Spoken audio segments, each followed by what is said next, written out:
तो स्वागत है आपका मेरे चैनल ऑल टाइप ब्लॉग्स पे। मैं हूं आकाश दुबे, 400 मीटर नेशनल मेडलिस्ट और आप सबका छोटा भाई। आज मैं आपको बताने वाला हूं कि आपको लॉन्ग जंप कैसे कूदना है, हमें लॉन्ग जंप कूदने में कौन सी गलतियां नहीं करनी है।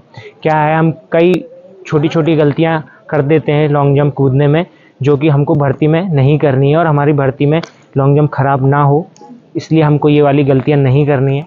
तो आप मेरा वीडियो पूरा देखें। अगर आप स्किप करके देखोगे तो जो बीच में मैं इंपॉर्टेंट चीज़ें बताता हूँ ना, तो वो आप मिस कर दोगे और आप वीडियो का पूरा फ़ायदा नहीं ले पाओगे।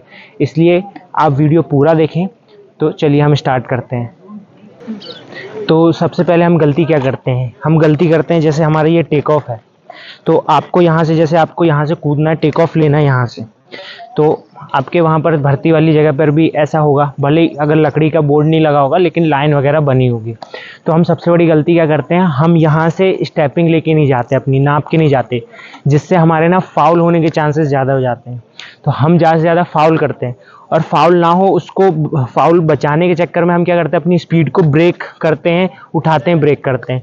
तो जिससे हमारा जो फोर्स लगना चाहिए ना लॉन्ग जंप में, वो फोर्स नहीं लग पाता है। जिससे हमारा टेक ऑफ में फोर्स लगना चाहिए, वैसा हमारा फोर्स नहीं लग पाता है। तो जिस कारण हमारी लॉन्ग जंप जितनी जा सकती थी ना, उतनी भी नहीं जाती है। तो हमको सबसे पहले क्या करना है, हमको यहाँ से, जैसे ये आपका टेक ऑफ है ना, और यहाँ पर आपकी एक रेड कलर की लाइन बनी रहती है, जो फाउल लाइन रहती है, अगर हम उसमें टच करते हैं तो हमारा फाउल होता है। तो हमको क्या करना है, यहाँ से ऐसे करके, यहाँ से हमको स्टेप लेके जाना हुआ है वहाँ पर रनिंग के लिए। जैसे हम ले लेंगे, जैसे हमारा स्टेप यहाँ आया, जो आपका टेक ऑफ लैग रहता है, जिससे आप जंप करते हो, ये टेक ऑफ वाला जो लैग रहता है, वो आके हमारा जैसे ये आया, यहाँ आया हमारा, वहाँ से हम रनिंग कर। आप अपने हिसाब से कि आप कितना बड़ा रनअप लेते हो, कितने स्टेप का लेते हो, वो आपके हिसाब से आप सेट करना। उस हिसाब से जैसे अगर आप 10 स्टेप पे अगर आप कूदते हो, तो आप 10 स्टेप वहाँ से दौड़ते हुए आना। अगर आप 15 कूदते हो तो 15 स्टेप वहाँ से दौड़ते हुए आना। और फिनिश हमको कहाँ करना है, जो टेक ऑफ लैग है आपका, जिससे आप जंप लेते हो, वहाँ से ऐसे करके यहाँ तक आए, वहाँ से ऐसे रनिंग करके आए, ये करके, और ये जो आया 10 स्टेप ये आ गया जैसे मानो। तो फिर यहाँ पर आप निशान बना लो, आपका निशान बना लो, जहाँ आप जा रहे हो वहाँ पर भी आप निशान बना सकते हो हल्का सा, जिसमें आपको पता रहे कि हाँ मुझे यहाँ से रनअप लेना है। तो निशान बना लो। जब आप यहाँ से फिर रनअप लेके जाओगे ना, जब आप वहाँ से रनअप लेके आओगे, अपनी जो आपने मार्क बनाया वहाँ से जब रनअप लेके आओगे, तो आपके फाउल नहीं होंगे। आपके फाउल होने के चांसेस बहुत कम हो जाएंगे, क्योंकि आपने अपना रनअप सेट कर लिया, आपने अपने स्टेप सेट कर लिया, आपको पता है कि आपका स्टेप सही आएगा, तो आपको फाउल की चिंता नहीं रहेगी। और दूसरी गलती हम क्या करते हैं, दूसरी गलती हम करते हैं, हम टेक ऑफ को देखते हैं, हम बार बार टेक ऑफ को देखते हैं, टेक ऑफ को देखते हुए दौड़ते हैं ऐसे करके। ऐसा नहीं करना है। जब हम टेक ऑफ को देखते हुए दौड़ते हैं ना, तो हमारे स्टेप बड़े छोटे हो जाते हैं। स्टेप बड़े छोटे हो जाने की वजह से फिर हमारे फाउल के चांसेस बढ़ जाते हैं और हम अक्सर फाउल कर देते हैं। या फाउल से बचने के लिए या तो हम टेक ऑफ से काफ़ी दूर से कूद जाते हैं, या हम फाउल कर देते हैं, या अपनी स्पीड को कम कर लेते हैं, जिससे हमारा जो फोर्स लगना चाहिए टेक ऑफ में, जितनी पावर लगनी चाहिए उतनी नहीं लग पाती, जिससे हमारी जंप कम हो जाती है ना। तो इसलिए हमको क्या करना है, हमको ये स्टेपिंग हमेशा नापनी है। आप प्रैक्टिस में ही नाप के जाओ कि आपके कई बार क्या होता है, जैसे आप ऐसे भी कर सकते हो, कई जो प्रोफेशनल प्लेयर्स रहते हैं, प्रोफेशनल जो लॉन्ग जंप करते हैं नेशनल्स में ऐसे करके, तो वो क्या करते हैं, उनका स्टेप प्रैक्टिस में नपा हुआ रहता है, उनको पता रहता है कि हमारे कितने स्टेप हैं, और तो वो क्या करते हैं, मेजर टेप से नाप लेते हैं कि इतने डिस्टेंस रहता है हमारा। तो वहाँ पर जब कंपटीशन में जाते हैं तो वो मेजर टेप से नापते हैं और अपना मार्क बना लेते हैं कि मेरे यहाँ से मुझे रनअप लेना है। तो आप ऐसा भी कर सकते हो अगर आपको भर्ती में अलाउ होता है तो, नहीं तो आप ये मतलब रनअप लेके आप सेट कर सकते हो आपका रनअप। तो आप प्रैक्टिस में, आपको कई बार पता रहता है, प्रैक्टिस में आप करोगे तो आपको पता चल जाएगा आप कितने रनअप में, आपका 10 स्टेप में, 15 स्टेप में आ रहा, सही कितने में आ रहा है, वो आपको प्रैक्टिस करोगे तो आपको पता चल जाएगा। तो हमें ये गलतियाँ नहीं करनी है, जिससे हमारी लॉन्ग जंप कम ना हो। अब क्या करना है, जो हमारी तीसरी चीज़ है, तीसरी गलती हम क्या करते हैं कि जब हम टेक ऑफ लेते हैं तो टेक ऑफ पे हम सही तरीके से पैर नहीं मारते हैं, ये ऐसे करके।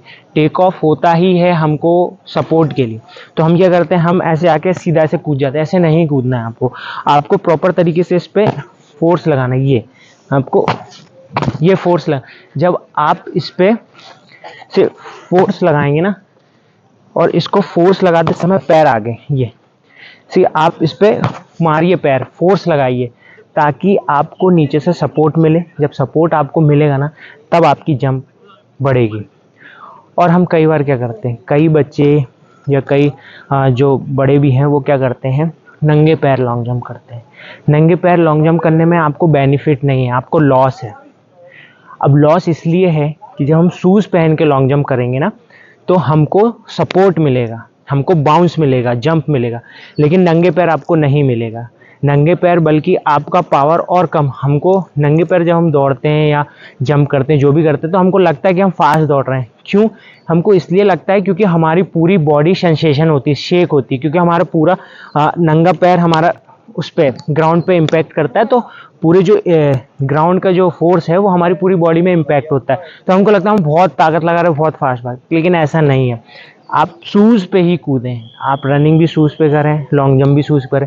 शूज़ पे करने से हमको सपोर्ट मिलता है, शूज़ का, ग्राउंड का भी सपोर्ट मिलता है, हमको बाउंस मिलता है, ज़्यादा जंप मिलता है, तो वो हमको फ़ायदेमंद है। हमको नंगे पैर नहीं कूदना है। अक्सर मैंने देखा है लोगों को कि वो नंगे पैर कूदते हैं। नंगे पैर नहीं कूदना है, हमको शूज़ में ही कूदना है। आप स्पाइक भी ले सकते हो। आप लॉन्ग जंप के प्रॉपर स्पाइक मत लो, स्पेसिफिक गेम के स्पाइक मत लो, इवेंट के, लेकिन आप जो नॉर्मल स्पाइक आते हैं ना, नेविया वगैरह के सस्ते, वो भी आप ले सकते हो। उससे आपको सपोर्ट ही मिलेगा। आप स्पाइक पहन के अगर आप कूदोगे ना, तो आपको क्या होगा, जो उसकी नेल्स रहती है ना, वो आपको आगे फोर्स करेंगी, वो आपको सपोर्ट करेंगी आगे जाने में, आगे बढ़ने में, ये आगे बढ़ने में फोर्स करेगी। तो आप स्पाइक भी पहन के कूद सकते हो और शूज़ भी पहन के कूद सकते हो, लेकिन नंगे पैर नहीं कूदना है। नंगे पैर रनिंग भी नहीं करना है। नंगे पैर रनिंग और कूदने से और एक लॉस ये भी होता है कि जो हमारा फुट रहता है, जो हमारा जैसे ये फुट है, ये कर्व रहता है ऐसे, है ना, ये पंजा है, ऐसे करके ऐसे कर्व आके ये एड़ी आती है। तो क्या होता है, जब हम नंगे पैर दौड़ते हैं या नंगे पैर हम कूदते हैं ऐसे करके ना, तो जो हमारा ये कर्व रहता है ना, ये ख़त्म हो जाता है, फ्लैट फुट हो जाता है। जब हमारा ये फ्लैट फुट हो जाता है ना, तो हमको फिर हमारी स्पीड नहीं आती है, फिर आपकी स्पीड नहीं आ पाएगी, आपको जंप नहीं आ पाएगी, आपको बहुत दिक्कत होगी। जो ये कर्व पैर रहता है ना, ये स्पीड इसी से आती है। ये कर्व पैर रहता है और हम ये टोप है ना, इससे स्पीड आती है। कर्व, जिसका ये वाला कर्व जितना अच्छा रहता है ना, उतना अच्छा स्पीड कर सकता है। लेकिन जिसका फ्लैट रहता है ना पैर, उसमें स्पीड अगर वो अपनी उसकी नेचुरल स्पीड भी रहेगी ना, तो उससे ज़्यादा वो बहुत ज़्यादा इंप्रूव नहीं कर पाएगा। तो इसलिए हमको नंगे पैर ना रनिंग करनी है और ना हमको जंप करना है, कुछ भी नहीं करना नंगे पैर। ठीक है, आपको इतना समझ में आया? तो ये कुछ इन्फॉर्मेशन थी आपके लिए बहुत इंपॉर्टेंट। और लॉन्ग जंप के लिए मैंने पहले से वीडियो बना रखी कि आपको कौन कौन सी एक्सरसाइज करनी है लॉन्ग जंप बढ़ाने के लिए, आप कैसे स्पीड ला पाओगे लॉन्ग जंप में, क्या क्या करना है, इसके लिए मैं पहले से वीडियो बना रखी है। लेकिन ये जो चीज़ें, ये बहुत बेसिक चीज़ें हैं जो हम अच्छा भी करते हैं, लेकिन ये जो चीज़ें हम ये इग्नोर कर देते हैं, ये जो बेसिक चीज़ें इग्नोर कर देते हैं, उस वजह से हमारा उतना जंप नहीं कर पाते, उतना अच्छा नहीं कर पाते जितना हम कर सकते हैं। तो ये बहुत इंपॉर्टेंट चीज़ है। ये है बेसिक, लेकिन बहुत ज़्यादा इंपॉर्टेंट चीज़ है, सबसे ज़्यादा इंपॉर्टेंट चीज़ है ये। तो आप इन बातों का पूरा ध्यान रखें। अगर आप इन बातों का ध्यान रखेंगे तो आप अच्छा ही करेंगे, आप बुरा नहीं करेंगे, आप अच्छा ही करेंगे। तो अगर आप मेरे चैनल पर नए हैं तो इसको सब्सक्राइब कर लीजिए, वीडियो को लाइक कर दीजिए। और मैं आपके लिए बहुत सारी इन्फॉर्मेशन वीडियोज़ बनाता रहता हूँ और बनाता रहूँगा। तो अगली वीडियो तक के लिए जय हिंद, जय भारत।